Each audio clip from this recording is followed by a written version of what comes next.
소화제는 비타민C, 헬스케어는 닥터스. 당뇨에 비타민C를 먹으면 효과가 있나요? 라고 구독자께서 전화가 왔습니다.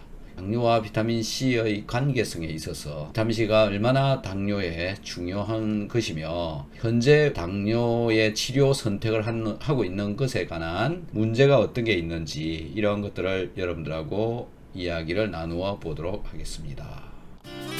여러분들 당뇨가 치료가 된다고 생각을 하시고 계시는지요? 당뇨는 치료를 하는 게 아니고 관리를 하고 있는 거죠. 혈액 중에 들어있는 당분의 양을 관리를 한다. 일정 농도 이상 올라가지 않도록 한다. 제일 무서워하는 것은 당뇨 합병증이고요.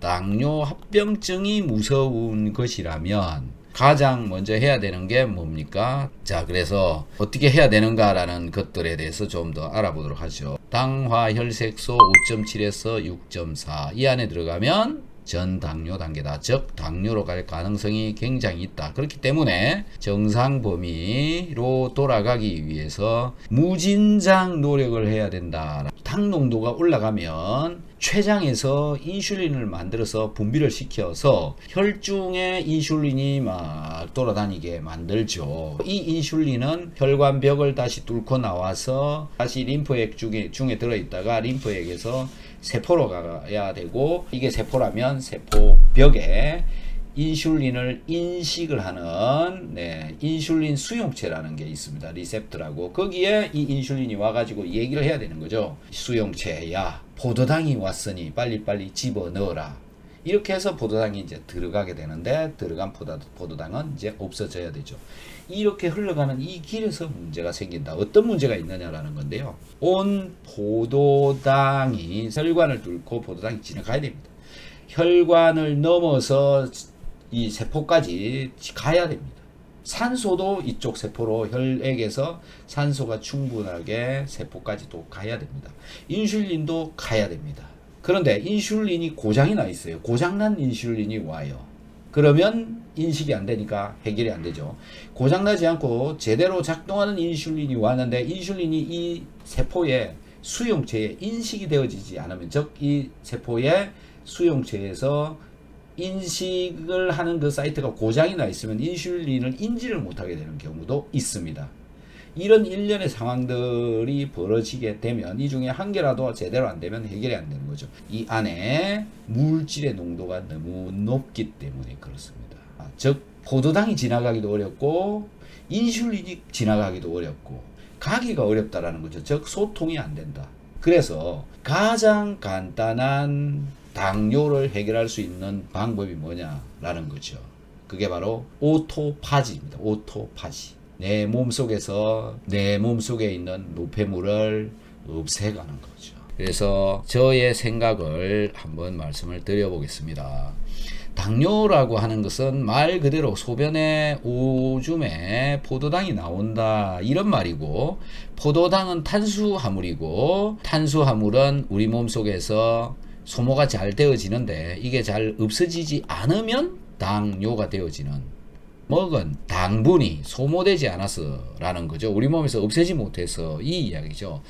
탄수화물이 소모되어지는 곳을 살펴보시면 이게 이제 우리 몸속에 들어있는 근육세포들이라고 보시면 되죠. 여러 세포들이 있고 조직 장기 다 있는데 뇌세포에서도 탄수화물을 소모를 하고 있는 거죠. 포도당을 소모를 하고 있는 거죠. 이 포도당이 이 세포 속으로 들어가야 된다라는 거죠. 그리고 들어가더라도 이 속에서 또 없애 주어야 된다라는 거. 여기에 물질이 지저분하게 너무 많이 꽉 차 있어도 문제가 발생하고 있고, 지금 현재 이 바깥에도 물질이 많고 이 속에도 이상한 물질들이 많고, 즉 노폐물, 쓸데없는 물질들 또는 다른 여러 물질들이 많이 들어있게 되면 이런 문제가 발생한다. 그런 물질들 중에서는 호르몬도 있고요. 인슐린도 여기에 해당이 된다라는 겁니다. 이 속에 있는 물질들을 없애는 게 바로 오토파지다라는 거고요. 자, 어쨌든 포도당을 해결을 하려면 산소가 이 속으로 잘 들어가야 되고, 포도당도 이 속으로 들어가야 되고, 인슐린이 포도당을 여기로 잘 운반시켜 주어야 되고,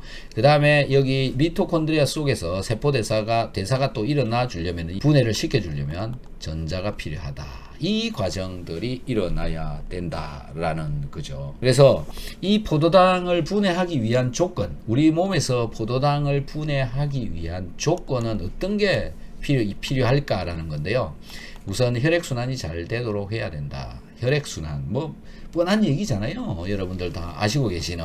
근데 혈액순환이 잘 되고 있습니까? 라는 건데, 네, 혈액순환을 잘 되게 하려면 결국 운동해야 되고, 먹고 있는 물질의 양 줄여야 되고, 이런 일이 이제 벌어지는 거죠. 그 다음에 포도당과 인슐린이 혈관 속에서 잘 순환이 되어져야 된다라는 거. 네, 그러기 위해서 해야 되는 게 뭐냐면 운동이다. 두 번째로는 인슐린하고 포도당이 혈관벽을 뚫고 지나가야 됩니다. 혈관벽을 뚫고 지나가야 되는데 혈관이 가늘어요. 주사바늘도 못 찌르는 그런 혈관이 되어져 있어요. 혈관벽에 구멍이 있는데 그 구멍이 좁아요. 혈압이 낮아 있는 상태로 되어져 있으면 인슐린은 분자가 굉장히 큽니다. 포도당은 작지만 이런 것들이 이 혈관을 통과를 해야 되는데 통과하기가 어려워진다라는 것. 그런데 이 혈관에서 인슐린이 잘 통과하고 있는가 없는가 이걸 잘 몰라요. 혈압이 어느 정도 유지가 되어져야 된다라는 것.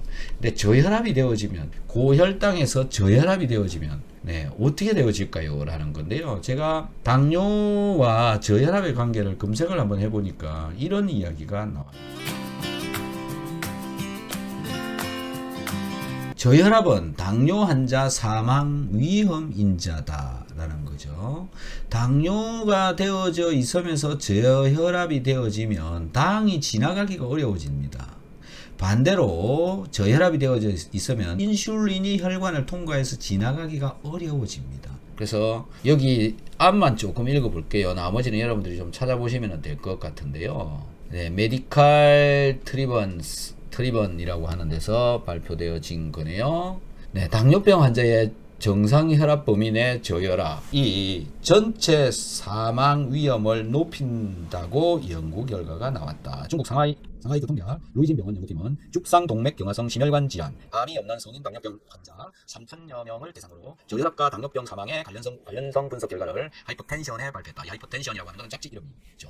정상 혈압 범위 내 저혈압은 강압제 복용 당뇨병 환자에게 해로울 수 있다는 지적이 나왔다. 자, 당뇨 환자가 혈압을 떨어뜨리는 약을 먹게 되면, 그리고 그게 저혈압으로 또 가게 되면 심각한 문제를 일으킬 수가 있다. 그래서 전체 사망 또는 심혈관 사고 위험이 있다라는 가설을 세워서 이 연구를 해서 발표를 했다. 그래서 저혈압의 경우에 많이 조심을 해야 된다. 혈압약을 먹고 있으면서 당뇨까지 같이 있는 경우에도 또 조심을 해야 되는 상황이라고 판단이 됩니다. 그 다음 인슐린과 세포 간의 커뮤니케이션이 잘 되어져야 되는데 인슐린이 문제가 있어도 안 되고요.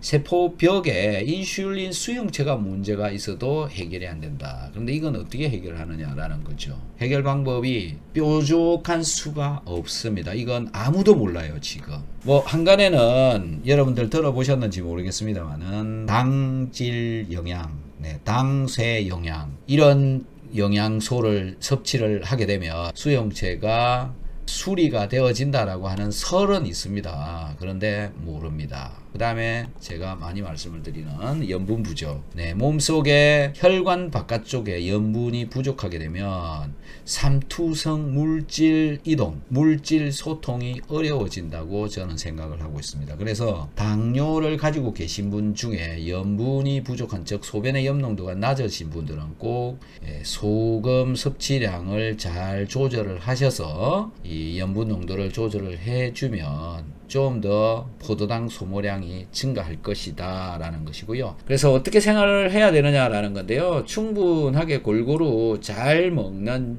영양 섭취가 필요하다라는 건데, 이 잘 먹는다라는 게 저탄고지, 그 다음에 가늘단식, 탄수화물을 거의 줄인 식생활, 이런 것들이 필요하다고 봅니다. 그런데 쉽지 않죠. 그리고 영양소는 칼륨 섭취를 잘 하고 비타민 B1을 섭취를 하고 맥주, 효모 이런 걸 섭취를 해주는 게 좋을 것 같다 된다. 그 다음에 또 한 개가 소화를 잘 시켜야 된다라는 건데, 소화를 잘 시키는 건 소화를 잘 시켜야 되는 거는 첫 번째 요소에 해당됩니다. 그래서 일단 분해를 잘 해야 되고, 분해되어진 것은 흡수를 또 잘 해야 되고, 분해되어지지 않고 남아있는 것은 배설을 시켜 주어야 된다. 배설을 잘 시켜버린다라는 거. 이렇게 되어지면 몸속에 혈액 중이나 세포 중에 노폐물이 덜 쌓이게 되고 소통이 훨씬 더 잘 되어진다.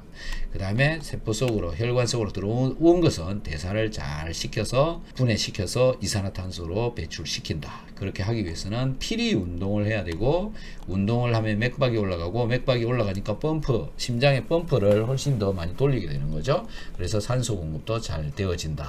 그래서 이렇게 하고 나면 이제 피곤하니까 휴식 수면을 한다. 이게 기본적인 생활 습관이다라고 말씀을 드릴 수 있을 것 같습니다. 인슐린 저항을 막아 주어야 된다라는 건데, 일단은 인슐린 분비량을 줄여주는 게 급선무다라고 말씀을 드렸죠. 그래서 간헐 단식을 하는데, 인슐린 저항이라고 하는 건 뭐냐면, 인슐린이 왔는데 인슐린이 이 인슐린 수용체라고 하는 곳에 인식이 되어져야 되는데, 이 인슐린 수용체와 인슐린이 잘 만나지 못한다라는 겁니다. 저항을 많이 받는다라는 거죠. 왜 저항을 받느냐? 이쪽 바깥쪽, 세포의 바깥쪽에 이상한 물질들이 너무 많기 때문에 그렇다고 저는 생각합니다. 여기에 노폐물이 너무 많다라는 거, 그것 때문에 인슐린이 여기 잘 가지를 못한다. 이게 저항을 받는 거다라는 거죠. 그래서 인슐린 주사를 자꾸 맞게 되고, 맞는 그 양을 높여가면 높여갈수록 결국 인슐린 양은 여기 증가하기 때문에 결국은 인슐린 저항 또는 중독, 여기까지 가게 되어져서 막을 수 없는 길로 가게 되어진다 라는 거죠. 결코 인슐린이나 당뇨약으로 당뇨를 치료를 할 수는 없다라는 거죠. 방법은 뭐냐? 생활 습관을 개선을 하는 거다라는 거를 명심해 주시면 좋을 것 같습니다. 특히 비타민C 섭취하는 것은 굉장히 중요한데, 인슐린은 이 췌장에서 분비가 되어지기 때문에 췌장에서 비타민C 함량이 굉장히 높습니다. 킬로그램당 밀리그램인데요. 다른 장기에도 많이 들어있지만, 예를 들어 성인의 경우에는 비타민C가 부신에 제일 많고, 백혈구에 그 다음에 들어있고, 뇌하수체가 제일 많죠. 췌장에도 152mg/kg 이 정도씩 들어있다라는 건데요. 췌장에 인슐린이 많이 들어있는 이유가 바로 프로인슐린을 생성하는데 비타민C가 작용을 하고 있기 때문에 그렇다라는 겁니다. 그래서 당뇨병하고 비타민C는 굉장히 밀접한 관계성을 가지고 있다라는 거고요. 그래서 비타민C를 열심히 먹어주면 췌장의 기능에 도움을 많이 줄 수 있다라는 거. 어차피 비타민C는 먹어야 되는 것이고, 또 소화를 위해서도 비타민C를 먹어야 되고, 비타민C 먹고 나면 소화도 잘 되고 인슐린 분비하는 데도 도움이 된다 라는 거. 그래서 이래저래 소화가 잘 되어져야 당도 해결을 할 수가 있다. 소금 부족으로 인해서 소화가 잘 되어지지 않으니 비타민C와 소금을 잘 챙겨 먹고 소화를 잘 되게 하면 인슐린 분비도 잘 시키고 당 농도도 제어를 할 수 있게 되어진다. 그 다음에 내가 먹었던 탄수화물인 포도당 소모도 훨씬 더 잘 하게 된다 라는 것을 말씀을 드릴 수가 있겠습니다.